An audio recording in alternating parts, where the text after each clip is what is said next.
I think, first of all, this was a good team win for us. You know, we keep talking about being versatile and finding different ways, and I thought today was another just good example of that. You know, obviously the balance on offense was really critical for us. You know, something coming into the game that I had talked to the guys about, like, let's be really balanced today. Let's run it the way we're capable of running it. Let's throw it.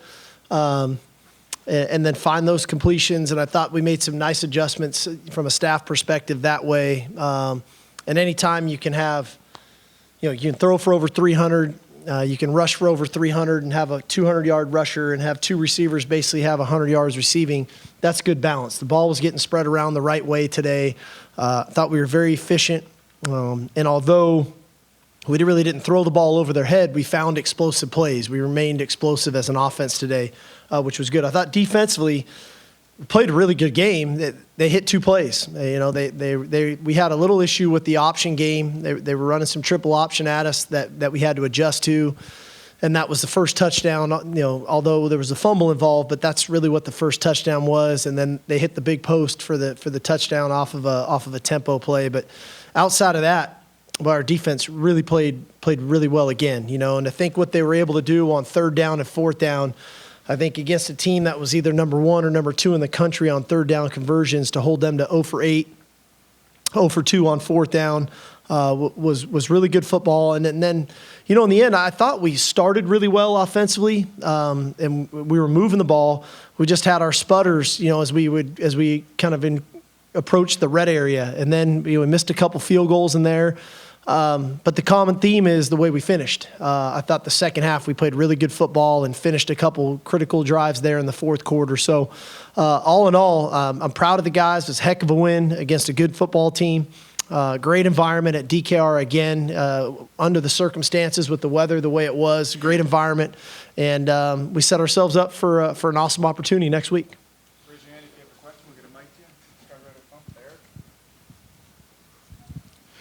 Steve, in regards to your team facing circumstances that maybe they weren't expecting during the week, you've talked about the need for them to trust their training. Could you talk about your defense's performance given the surprise start by Jason Beanison and Jalen Daniels? Yeah, I mean, you just adjust, you know. And once we kind of had an idea that Daniels wasn't going, the reality of Kansas, they're going to run their scheme, they're going to run their system. And Jason Bean is more than capable. He's played a lot of football. He's a really athletic guy, and that the triple option became a real factor because of his speed and defending him on that.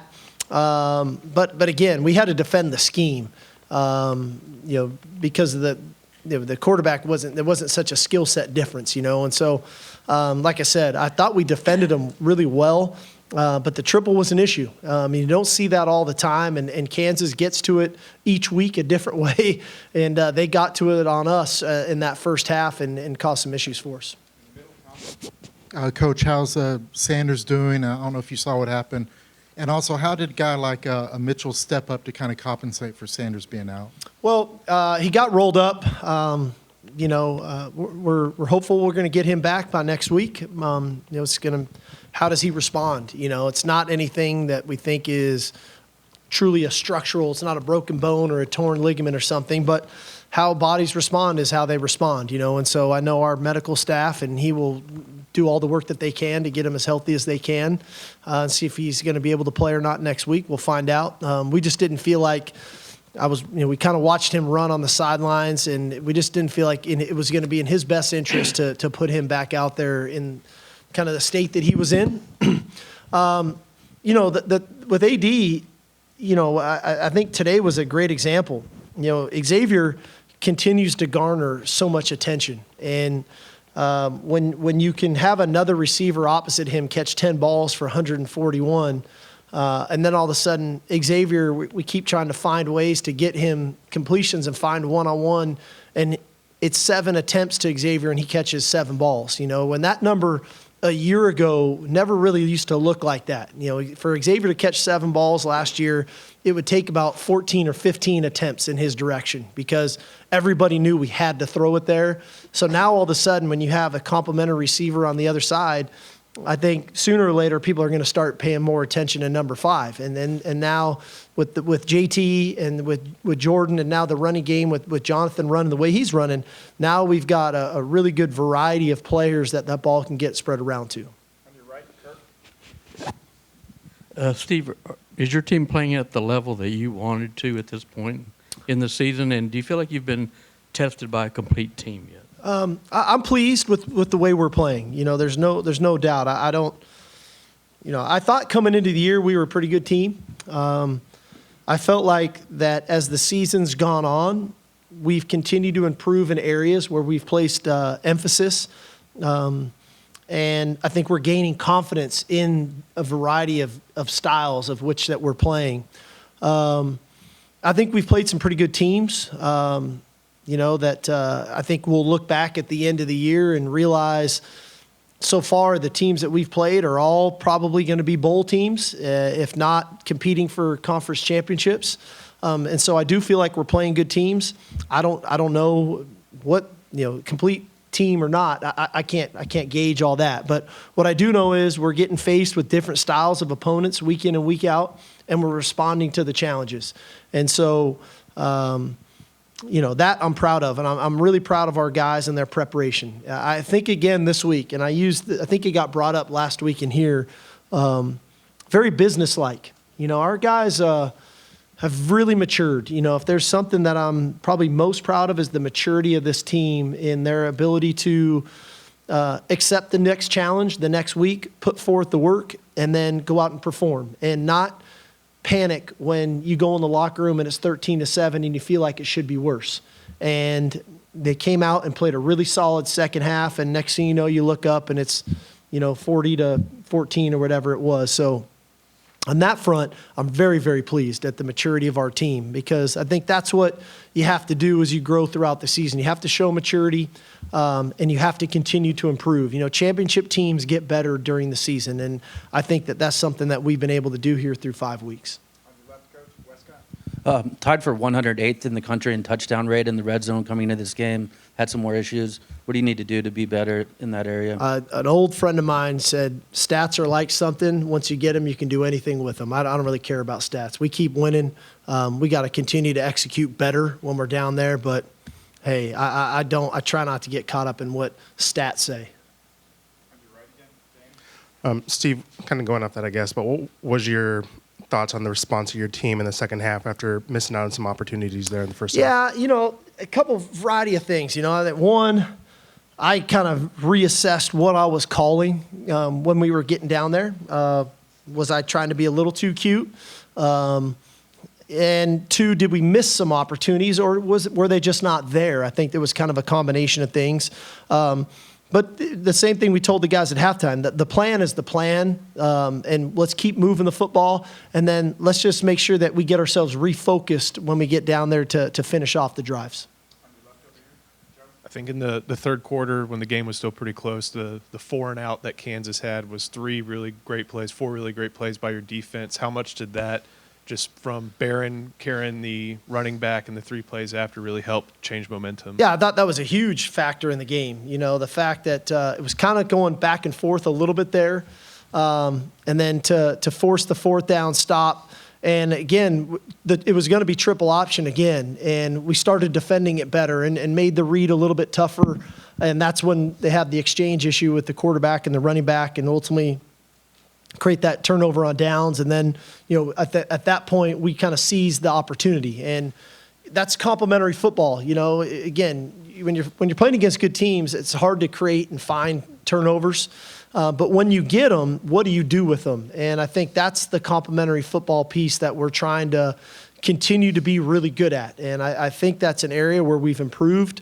And tonight was another example of, we got that turnover, we got really good field position, momentum was in our favor, and we go down and punch it in, and we kind of seize the moment, the momentum right there. Coach, you were very complimentary of Jonathan Brooks earlier this week. He runs for 217, obviously the 2 touchdowns. Is he getting better as the season is going along? And what can you say just about what he's been able to do so far? Well, I think one thing that JB's doing, he's playing with a lot of confidence. I think that he's a very patient runner. He's always had natural running ability. And now as he's finding opportunities in the open field, he's making safeties miss. And when you can do that at running back, when you block things right and you trust the run, and then you can make that last layer of defense miss, you can create explosive runs. And now this is 3 straight weeks where he has hit home runs. You know, as much as he's running really good, you know, hard yards between the tackles, he's a home run hitter for us right now too, which I don't know if everybody appreciated that about him coming into the season. But if you think back over the last 2 years, when he's gone in games at the end of these games, he's hit home runs. You know, he hit one against Kansas last year in that game. So he's done that. And so now he's putting the two together, and I couldn't be more proud of him that he's working hard. And I'll say this, I've been proud of Cedric because he's not 100% yet. But for him to go out there and have 16 carries and he's learning more and more about playing the game and how to play, you know, for those two guys to have the night that they had was pretty impressive. Sticking with the run game, second straight game that Quinn uses his legs to score a touchdown. Yeah. How important is that to have Quinn be willing to run, and how much does that evolve the offense? Well, I think, again, I think that he's gaining confidence too. He's figuring out, man, maybe I'm a little faster than I thought. Last week probably helped on that. But that's an added weapon because now that affects coverages, right? That affects how do you cover us. If you're going to play a man principles and you're going to turn your back and try to double receivers, who has the quarterback? And so now that puts an onus on the defensive line and the rush patterns because now maybe they're not rushing as hard because they don't want to give him those running lanes to take off on third down. And in turn, now we can hold the ball a little longer and wait for some of those routes to open up. So I thought he used his legs really effectively tonight, had a couple big third down scrambles. Obviously, the touchdown run was the biggest one of them all. And then even there at the goal line with the keeper out the back door. So, again, it's just another added weapon. It's adding to the versatility of who we are offensively. Steve, what did you tell the guys at halftime? Because you were out gaining them, out time of possessing them. Everything was going your way, but it's only 13-7. And then early thoughts on OU. Yeah, what I told them is, hey, guys, it's 13-7. Just trust the plan. We have a good plan right now. We need to finish some drives, okay? But let's not get discouraged. We're moving the football really well. You're executing the plan. I'm going to call it a little bit more efficiently for you in the red area. Let's make sure that we execute what we're doing when we're there. And we really did. You know, we had the one errant snap that I'm not really certain what happened with Jake there. He kind of snapped it. We weren't ready for it. But outside of that, we really executed at a high level in the second half. So on that front, I just appreciated the guys trusting, you know, sticking to the plan and what we were doing. As far as OU, hey, it's a good football team. They've obviously off to a great start. I'm not sure how they did today or when they play, but they're a really good team. They got quality players. They got good coaches. We know it's going to be a heck of an environment for college football, and it should be a spotlight on that game and all of college football next Saturday at the Cotton Bowl. So we're looking forward to it. We know it's going to take a real week of preparation, you know, mentally, physically, and emotionally to put ourselves in position to perform next Saturday. Coach, can you talk about running through the middle of the offense? I mean, you guys seem like y'all really were able to exploit the middle of the field, the blocking good with those guards in the center at that point? Yeah, you know, again, we're a pretty veteran group up front with the outside of DJ Campbell, who's now growing into becoming a veteran. And I think the one thing that DJ provides, he's a powerful man in the interior of that offensive line, and he really can move people. But the experience of Jake and Hayden, Kelvin, and Christian, that group really performs well. And we moved the line of scrimmage tonight, and that was something I challenged them with all week, something we challenged them with last night in our film session at the hotel, that we needed to reestablish a new line of scrimmage on their side of the ball. And I thought Malik Ogbo really did a nice job stepping in. He played more today than he had, obviously, with JT going out. And I thought his emergence at the tight end spot to go along with Gunnar Helm, all those guys play a part in making that run game come to life. And I'm pleased with the progress that our run game has made. I mean, I go back to week one, sitting right here, and all I got asked about was our run game. So it's kind of you know, the tide has turned a little there with what we've been able to do on the ground, and that has helped our passing game. The play action pass game has come to life for us.